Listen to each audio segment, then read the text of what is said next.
शिव जी किसके डर से भागने लगे? लोगों ने यह प्रश्न किया है।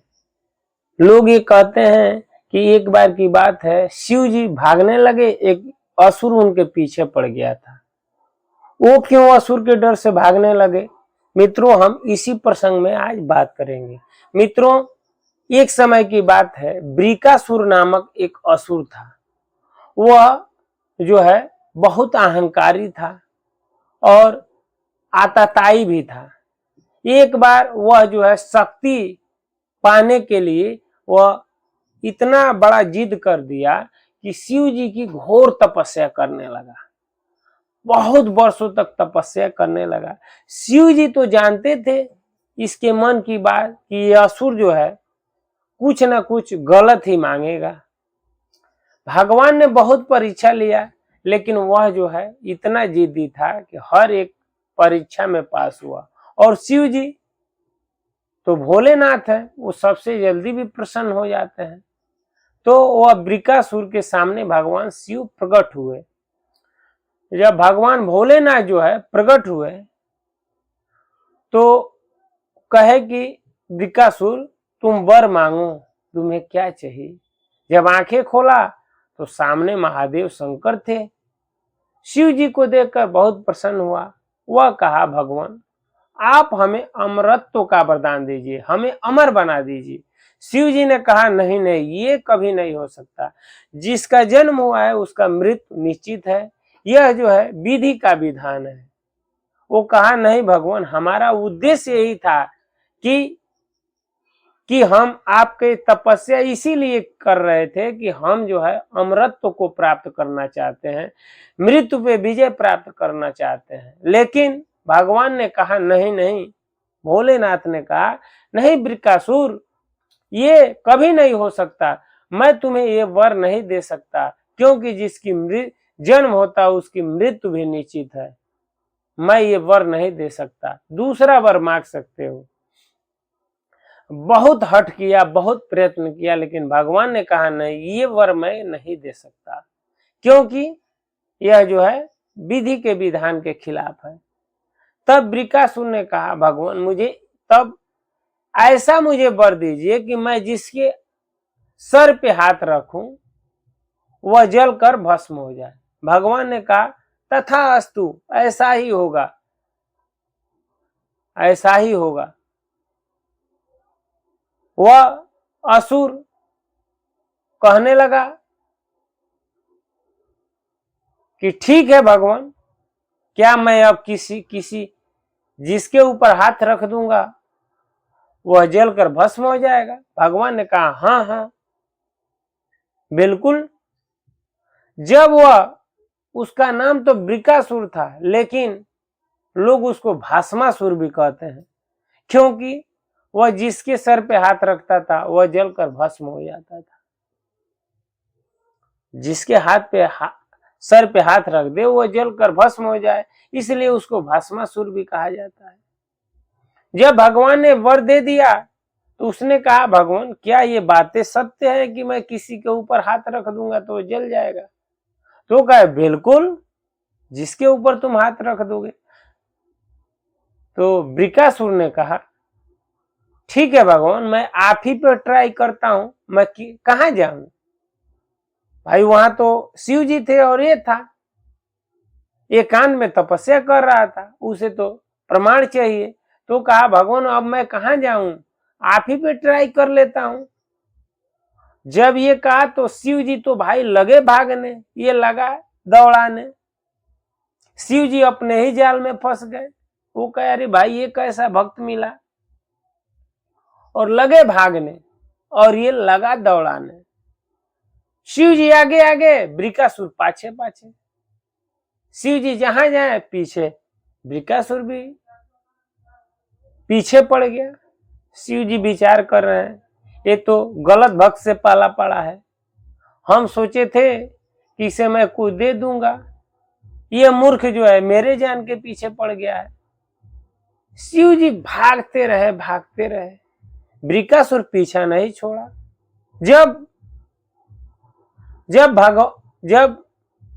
जब ये सारी लीलाएं भगवान विष्णु देख रहे थे तो उन्होंने देखा कि यह तो शिव जी के एकदम बिल्कुल पीछे ही पड़ गया है। तो भगवान विष्णु ये तो मायापति हैं, माया के पति हैं, और जो है इनको मायापति कहा जाता है, लीलाधारी कहा जाता है, अनेकों लीलाएं करते हैं। जब जब भगवान विष्णु ने देखा कि शिव जी को ये पीछा नहीं छोड़ेगा, तो शिव जी एक जंगल में भागने लगे। जब जंगल में भागने लगे तो ये वृकासुर भी जंगल में जाने लगा, और बीच में भगवान विष्णु मोहिनी रूप पकड़ लिए और उधर से आने लगे। जिधर ये वृकासुर जा रहा था, शिव जी जा रहे थे, तो उसी तरफ से वृकासुर के तरफ आने लगे। जब वृकासुर जब देखा उस सुंदरी को, उस विश्व रूप को, तो वृकासुर ने कहा, अरे सुंदरी, इस वन में अकेले? तो सुंदरी ने कहा, भगवान सुंदरी रूप में थे, सुंदरी ने कहा, सुंदरी रूप भगवान ने कहा कि अरे वृकासुर, कहां भाग रहे हो? तो उस शिव के पीछे। अरे क्यों इस शिव के पीछे भाग रहे हो? तो शिव ने मुझे वर दिया है कि मैं जिसके सर पे हाथ रखूंगा वो जलकर भस्म हो जाएगा। मैं इसी के पीछे पड़ा हूं कि देखता हूं कि ये जलता है कि नहीं। भगवान विष्णु ने कहा स्त्री रूप में कि अरे तुम सबसे बड़ा मूर्ख हो, क्यों इसके चक्कर में पड़ गए हो? वो कहता है क्या हुआ है? अरे झूठ मूठ के इसे पीछे भाग रहे हो, काहे के लिए? कौन सा वर? अरे इसकी बातें अभी 1% सही नहीं होती है। जब से इसके ससुर जो है ने इसे श्राप दिया है, यज्ञ से जो इसका हिस्सा हटा दिया है, दक्ष ने जब से इनको जो है श्राप दिया है, तो इनकी बातें सत्य नहीं होती हैं। इनके पीछे छोड़ दो, इनका पीछा करना। तो बोला कि सत्य कह रहे हो, हम तो सोचे तो ये भाग क्यों रहा है? अरे ऐसे ही परेशान करते हैं ये भोलेनाथ हैं, इनकी बातों में मत आना। भगवान मोहित कर रहे थे, अद्भुत सुंदर था, अद्भुत सुंदरता थी भगवान विष्णु की। वो जो कह रहे थे वो असुर वही कर रहा था। वो कहता तब कैसे विश्वास करूं? अरे नहीं विश्वास है तो अपने सर पे हाथ रखो ना मूर्ख। भगवान के कहने पे अपने सर पे रखा, जलकर भस्म हो गया। मित्रों, आपने जो ये प्रश्न किया था कि किसके डर से भगवान शिव भाग रहे थे, तो मित्रों भगवान किसी के डर से कभी नहीं भागते हैं। भगवान भगवान होते हैं। शिव जी इसलिए भाग रहे थे उस असुर से कि मैं ही वर दिया हूं, और मेरी ही वर अगर मैं खाली कर दूं तो संसार क्या कहेगा। इसलिए लीला स्वरूप होते हुए वह जो है भाग रहे थे उस असुर को। इसीलिए जो है हमको और आपको ये लगता है कि शिव जी डर के भाग रहे हैं। नहीं नहीं, शिव जी किसी से नहीं डरते। वो कालों के काल महाकाल हैं। वो लीला स्वरूप जो है भाग रहे हैं। इसलिए कि अगर जो वर देते हैं, अगर उनकी वर खाली चली जाए तो लोग क्या कहेंगे कि वर भी देते हैं, उसका कोई महत्व नहीं है। इसलिए यहाँ तो वर दे रहे हैं, वहां जो है भगवान विष्णु दूसरे रूप में वही शक्ति उस चीज से बचाती है। तो मित्रों, इस कहानी से हमें यही सीख मिलता है कि अगर जो है असुर स्वभाव के लोगों से अगर कुछ ज्यादा दे देंगे, उसके जो है योग्यता के अनुसार अगर ज्यादा दे देते हैं, जिस योग्य है उतना ही दीजिए।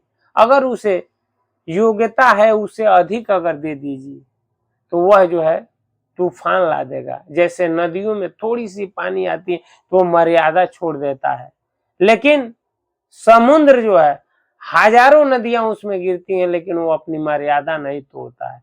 इसीलिए अगर कुछ देना भी हो तो साधु स्वभाव का जो मनुष्य हो उसको दीजिए। अगर कुछ मांग रहा है तो देखिए कौन साधु स्वभाव का है। अगर असुरी प्रवृत्ति के लोग हैं उन्हें अगर कुछ देंगे तो समाज को हानि पहुंचाएंगे। जैसे नदियां थोड़ी सी बारिश की पानी होती है तो मर्यादा तोड़ देती है, लेकिन समुद्र हजारों लाखों नदियां उसमें गिरती हैं लेकिन समुद्र अपनी मर्यादा नहीं तोड़ता है। अगर समुद्र मर्यादा तोड़ दे तो पूरी दुनिया ही खत्म हो जाएगी, लेकिन समुद्र कभी मर्यादा नहीं तोड़ता है। मित्रों, उम्मीद करता हूं ये वीडियो अच्छा लगा होगा तो कमेंट में जरूर बताइए कि आपको क्या अच्छा लगा। आज इस वीडियो में इतना ही, अगले वीडियो में फिर मिलते हैं, तब तक के लिए हरे कृष्णा, राम राम जी, नमस्कार, प्रणाम।